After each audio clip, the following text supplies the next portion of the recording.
அவையோர் அனைவருக்கும் என் அன்பார்ந்த வணக்கங்கள். பாருக்குள்ளே நல்ல நாடு எங்கள் பாரத நாடு.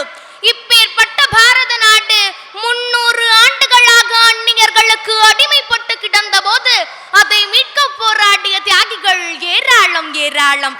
அதில் ஒருவரான ஐயா வ.உ.சியை பற்றி பேசுவதில் நான் பெருமிதம் கொள்கிறேன்.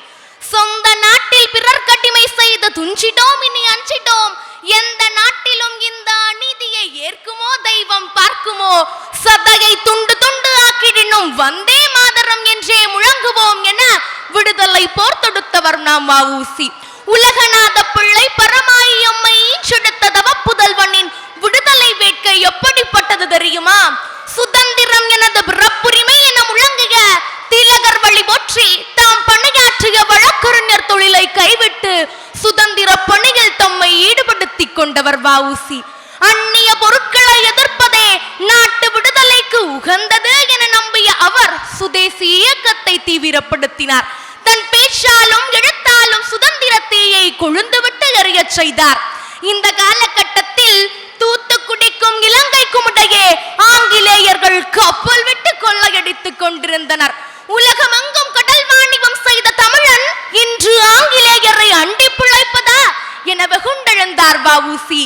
ஆம், ஆங்கிலேயரின் கப்பல் வாணிபத்தை முறியடிக்க 2 கப்பல்களை விலைக்கு வாங்கி கடல் வாணிபம் செய்ய முற்பட்டார். வெற்றியும் பெற்றார்.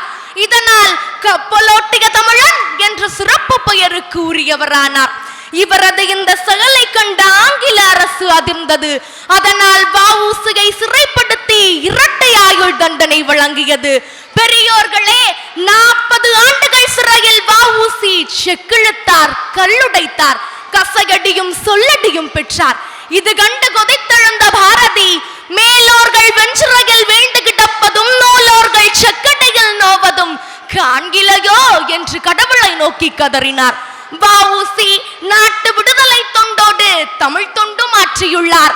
ஆம், திருக்குறள், நன்னூல், தொல்காப்பியம், சிவஞான போதத்திற்கு உரை எழுதியுள்ளார். அன்பு மாணவர்களே, வ.உ.சி தன் நாட்டிற்காகவும் மொழிக்காகவும் தன் வாழ்நாளை அர்ப்பணித்து வறுமையில் உழன்று வெஞ்சிறையில் வாட்டியதால் தான் நாம் இன்று சுதந்திர மன்னர்களாக விளங்குகிறோம். அறநெறிகளை கடைபிடிக்காது இருந்தால் மக்கள் உயர்வு பெற முடியாது என்ற அவரது கொள்கையை நாமும் கடைபிடித்து பெற்ற சுதந்திரத்தை பேணி காப்போம் என்று கூறி முடிக்கிறேன். நன்றி, வணக்கம்.